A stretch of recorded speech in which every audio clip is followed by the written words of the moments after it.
শরিয়া আইনে ফখরুল সাহেব বিশ্বাস করে না। আমি তাকে প্রশ্ন করতে চাই, ফখরুল সাহেব, আপনার মায়ের বিয়ে কোন আইনে হয়েছে? শরিয়া আইন নিয়ে আপনার এত সমস্যা কেন?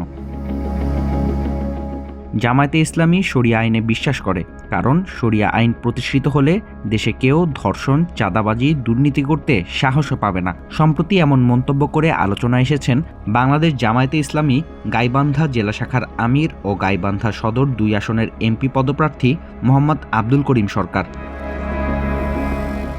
গাইবান্ধা সদরের 11 দলীয় জোটের আয়োজনে নির্বাচনী জনসভায় তিনি জানান, জামায়াতে ইসলামী ক্ষমতায় এলে মহিলারা ঘর থেকে বের হতে পারবে না বলে একটি দল গুজব ছড়াচ্ছে, অথচ ইসলামে সবচেয়ে বেশি মা বোনদের অধিকার দেয়া হয়েছে, যা অনুসরণ করবে জামায়াত।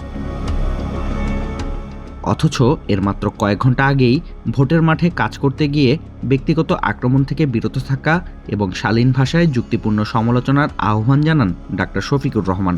মঙ্গলবার রাতে নিজের ভেরিফাইড ফেসবুক পেজে জামায়াত আমির বলেন, সম্প্রতি ভোটের মাঠে কাজ করতে গিয়ে অনেকেই একে অপরকে ব্যক্তিগতভাবে আক্রমণ করতে পারেন।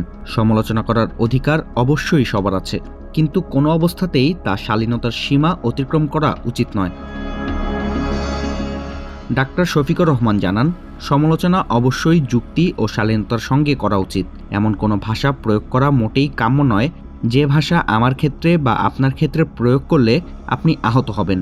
এমনকি আপনার কোনো প্রিয় মানুষকে যদি কেউ রুচি বহির্ভূতভাবে সমালোচনা করে, তার জবাব হওয়া উচিত উত্তম ভাষায় এবং যুক্তিপূর্ণভাবে। এটাই আমাদের শিক্ষা।